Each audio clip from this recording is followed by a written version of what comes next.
Hey everyone, welcome to the Royce Reports. I'm your host Royce, and on this channel we talk about Xbox related news, and I also dabble in other gaming topics and reviews. So if you think you might be interested in that, be sure to hit that subscribe button. And today we're going to be talking about a Plague Tale Requiem. Now this game released on Xbox Game Pass, and I have been really looking forward to this. This has been one of my most anticipated games of the year, and the reason being was because the first game, A Plague Tale Innocence, was a surprise sleeper hit that I didn't see coming, and I actually was able to experience because of Game Pass.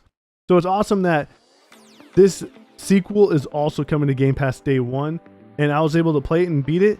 And with that, let's just get into the review.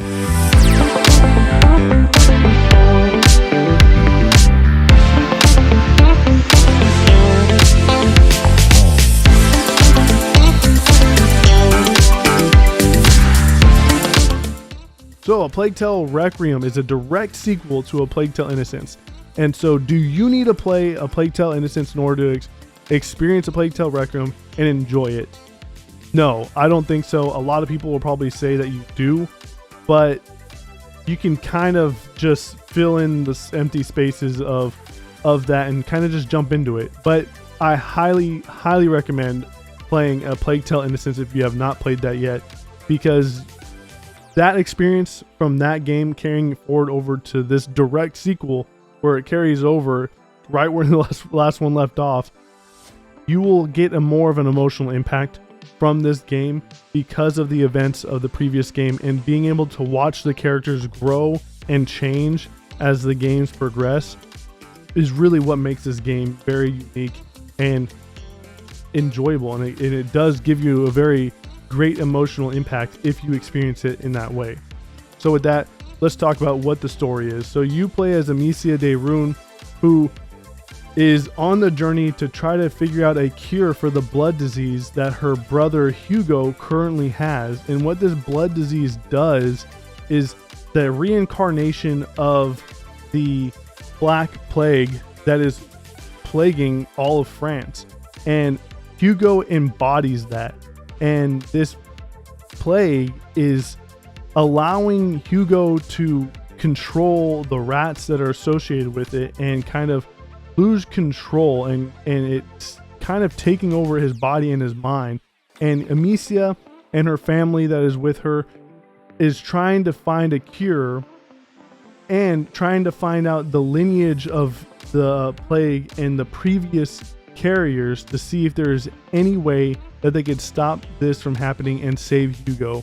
And that's what this whole journey is about.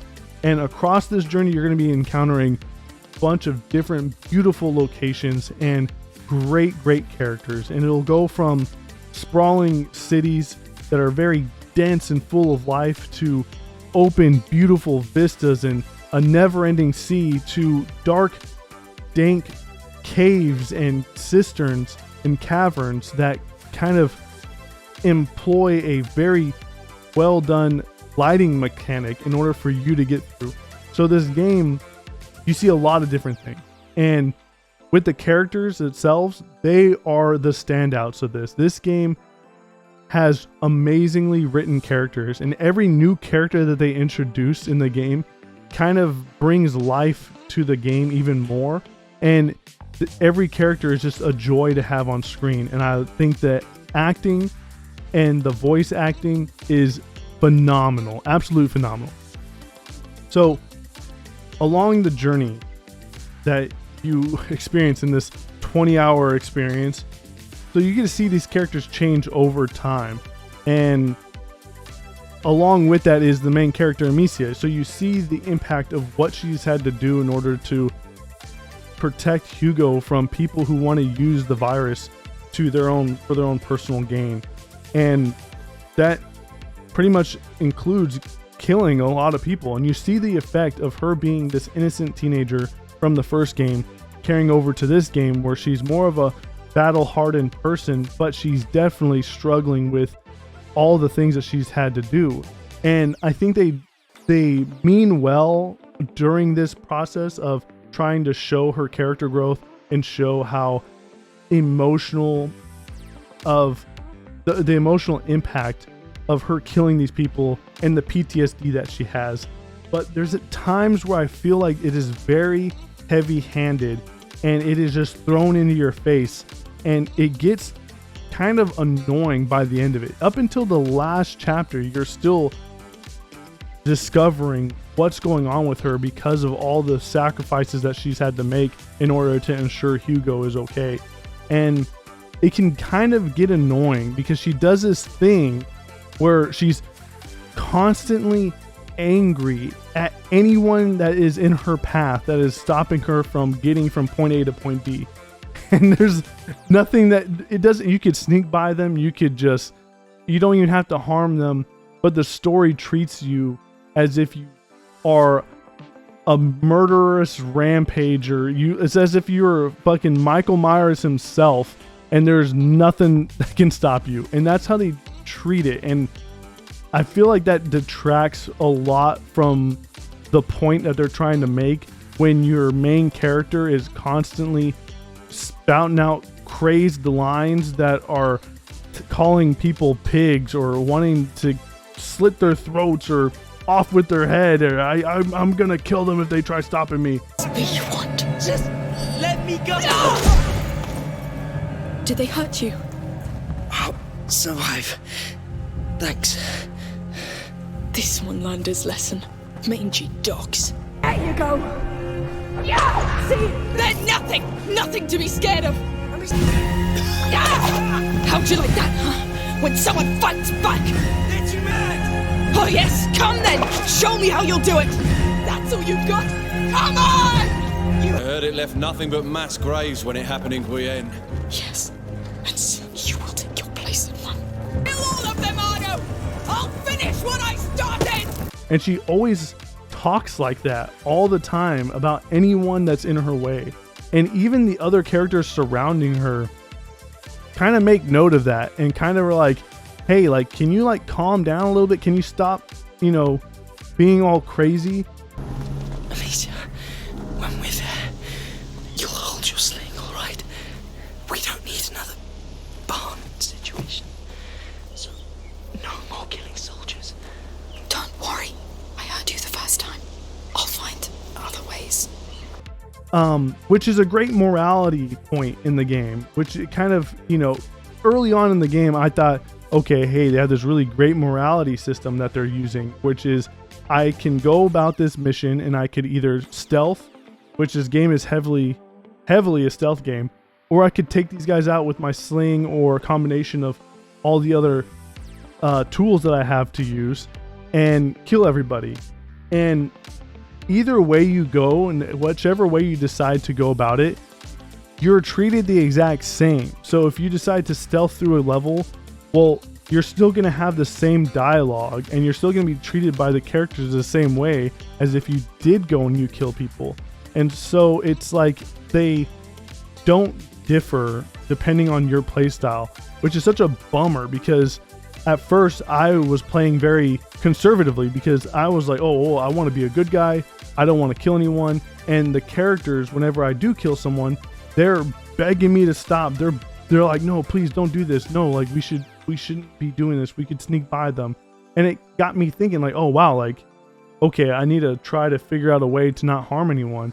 But at the end of a stealth segment where I didn't kill anyone, they're still treating me the same way as if I went and murdered everyone, including their fucking families. Like there was no distinction. And that kind of pulls you out of the experience. And I wish they would have further delved into that portion of the game and not backed away and just made it a single experience. But that's something that kind of like pulls you out of it. The characters are there to try to pull Amicia away from that aspect of her drive towards this either revenge style killing or this just over the top murder that they seem to paint this picture of that Amicia wants to do. But the characters are there to kind of shepherd her away from that lifestyle, away from those choices. And I really, like I was saying earlier, the characters are the most important part of this story. They're the ones that kind of carry you forward. And I absolutely love the parallelism between the characters and the gameplay itself. So what I mean by that is the gameplay is you are stealthing, you are in this world where rats are infesting everywhere, and in order for you to get to your destination, you're going to have to figure out ways to cross these literal lakes of rats, and you have to use light to your advantage because the rats are afraid of light, and so they don't come out during the day. And if they are out, you just use light, torches or whatever you can in order to light your path.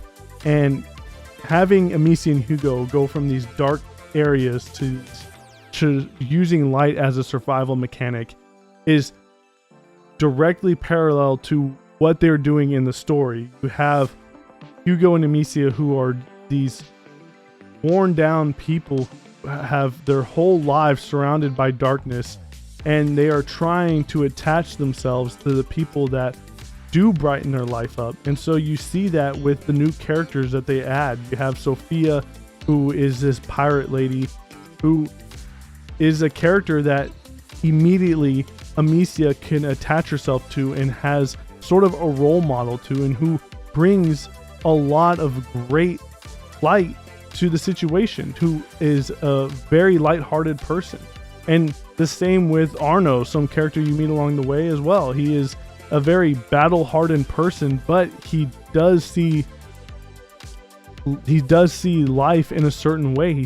The way he carries himself is someone that Hugo could look up to, and you see both these characters having their own personal light. And I think the parallelisms there are really cool, and it's just a really, really great experience in that way. So that's it for the story and the characters. Let's dive into the gameplay. What are you gonna expect whenever you play a Plague Tale Requiem? And that is the same exact thing if you played a Plague Tale Innocence. It's literally the same thing. You might have one or two different tools, or you might get around a little differently. There might be one or two different scenes, but the whole point of this game is a heavily stealth game with puzzle solving mechanics thrown into the game as well. And I don't think this is going to be everyone's cup of tea, but if you enjoyed games like Naughty Dog's Uncharted or The Last of Us or Santa Monica Studios' God of War, then I think that you will feel right at home, because it is a heavily involved story-driven game. So the gameplay aspect is kind of put on the back burner, and the story is thrown out there as this is what they're going to focus mostly on. And I don't have any issues with the gameplay. I think it suffices for the game itself. I don't think it's going to win any awards for the best playing game or whatever, but this game did release in a very solid state. I had very little issues. If you are not really into the repetitive nature of those types of games, you will get bored of this game. And as I started going through the game, I could feel myself slowing down on playing it. I wasn't playing it as much, or wasn't playing it as long, because the gameplay of it was really kind of starting to drag. But they ended it at a perfect time where I just didn't feel like they overused it or overstayed its welcome. One of the major gameplay elements is utilizing light to your advantage in order to cross different amounts of rats, or to kill enemies using the rats by snuffing out their flames. So light plays a huge advantage in this game, which is very unique in itself, because you're normally not using light to your advantage. You're usually using the darkness, and so this is kind of swaps it up a little bit, which is nice. But again, it carries itself over from the previous game, and not a lot has changed in order to add new elements to it. They do add a couple of new things, like Hugo has the ability to control rats, and you can only really use that a handful of times. That is not a feature that they use enough, in my opinion, and you can argue that for story reasons it could potentially prevent you from doing that. But I feel like there's a lot of things that they just didn't utilize a whole lot, but then there's other things that they utilized a little bit too much. For example, there is early on in the game, you'll experience a huge torrential downpour of rats, and it has like a corridor running scene reminiscent of Uncharted 3 or Indiana Jones. So you Indiana Jones some fucking rats here.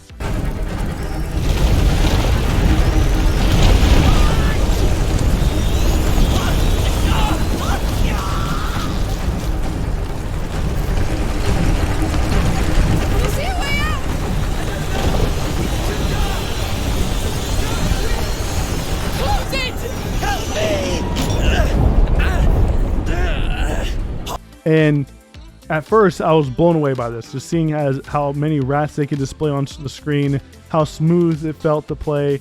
I thought it was a really cool mechanic, and I thought maybe utilizing it once or twice would have sufficed. But they utilized this mechanic over and over and over again in the game to the point where it just kind of becomes an on-rails thing, and you just shut your brain off. And it would have been cool to see it done once or twice, but I feel like they just overused it. And that's another thing that I feel like they overused was a story element. Sophia is a pirate, and on one scene, this is a minor spoiler, but in one scene, she kills someone in order to save Hugo and Amicia. And that's a very powerful moment because she promised herself that she wouldn't kill anybody anymore. She like put down the sword essentially. But seeing her come out of that shell and seeing her see that Amicia and Hugo's adventure, them going through whatever they're going through is more important than her own personal beliefs, is a very good character arc and a very important story moment for that character. And that's awesome that they did that. And I was like, wow, I was kind of taken aback by that. But then later on in the game, you see Sophia killing over and over and over again, and you're kind of like, okay, you have lessened the impact of that story decision because you are continuing to do this. And now she just feels like every other character. There's a moment where you need to stop, and there's a moment where you need to do more. And I feel like there's just a juggling issue with this game where there's some elements of the game I'm like, I wish they did that more. And then there's other elements where I'm like, okay, you can stop doing this. Puzzles. The puzzles in the game, you don't have to put any thought into whatsoever. They walk you through every single puzzle. Before you could even start the puzzle, they're like, this is what you need to do. And it's like, all right, thanks. I didn't know that. So that's kind of a bummer. Like, they don't, even if they didn't tell you what to do, you wouldn't even have to think about what to do just because it's so plainly put out for you. It is a very obvious puzzle, and I don't want to act as if I'm smart by any means and just saying that, oh yeah, these puzzles are super easy. No, like, these puzzles are ridiculously easy, and they pretty much are just there to pad out the game is how I feel. You can solve any of these puzzles really quickly, and I wish that they would have put more effort into that. And a lot of them are repetitive, so if you see one puzzle, you're gonna see it again down the road, and to the point where it kind of just becomes more of a hindrance and kind of just prevents you from getting further into the story. And I don't like that. It's just, okay, just give me the story. I want to know. I just want to get past this puzzle so I could go over there and learn more about what's going on, because the story is the best part of this whole game. And it's just like, okay, let me move this box over here so I could step on it. Okay, there we go. Now let's continue with the story. It's just simple things like that. It's like they didn't put any thought into the puzzles whatsoever. Another complaint that I have about the gameplay is the sling. So you have the sling, you can upgrade it, you have other tools at your disposal that you could use to either distract guards or use it to put them on fire or whatever it is, kill them. But the sling itself is pretty much useless for half the encounters that you're going to be encountering, because you can't kill most of these guards because they all wear helmets. So in order for you to kill most of them, you're going to have to utilize the rats. You're going to have to utilize other tools and stuff in order to fully take advantage of the situation. And I know this game is a stealth-based game, but it kind of sucks that the weapon that they give you that is supposed to be the main weapon is very underutilized throughout the whole game. But with that, let's talk about the final aspect of this game for me that I thought was really well done was the music and the sound design. The music by itself is a standout. This music is absolutely phenomenal. It just fits perfectly. And every time, like now I start, it's a very unique noise, a very unique music that every time I start this game up, I'm instantly going to think of it. And if I hear other music similar to it, my thought is immediately going to go back to a Plague Tale, because the music itself is a very, very well done. And I don't know if they got their own orchestra to do all this, but I thought it is what games need to be. It is the base level of what games should strive towards. One of the best soundtracks of the year, in my opinion. So what do I have to give this game? This game, I have a lot of good things to say, and I had some small nitpicks and gripes, but the thing is just I am having trouble getting this game anywhere near an A. And there's nothing wrong with it in the sense that it's just bad or it's not very, it doesn't deserve an A, but I see a lot of people saying that this is a game of the year contender.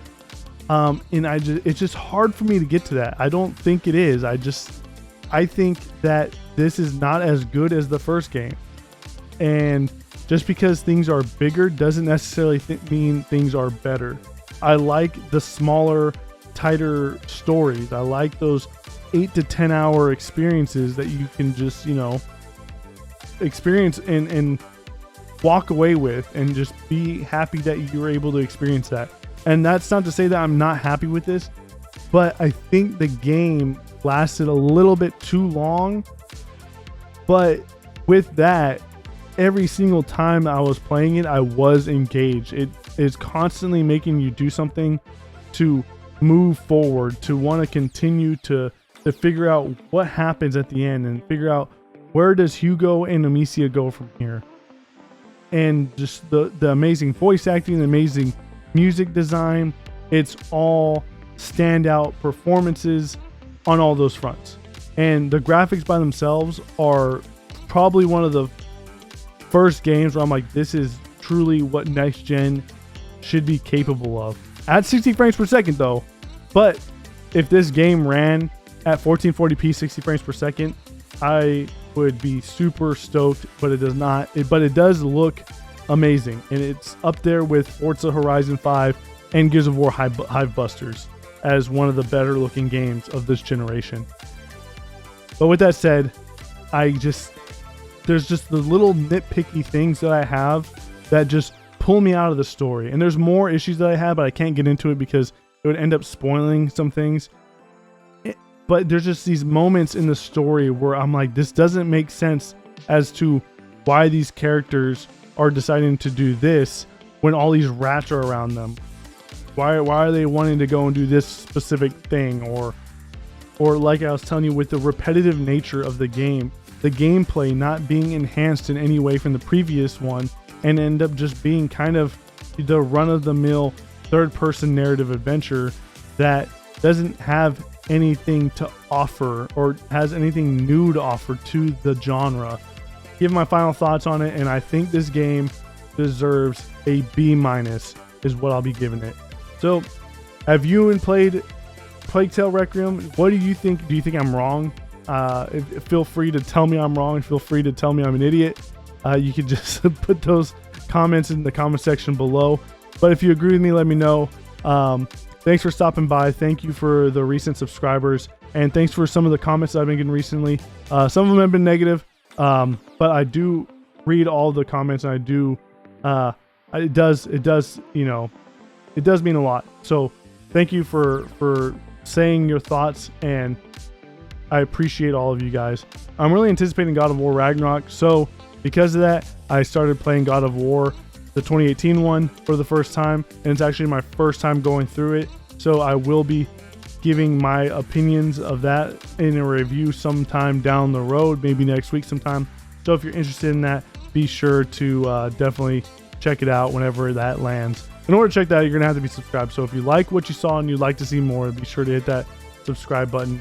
Thank you for stopping by, and I hope you guys have a safe holiday weekend, and remember, take it easy.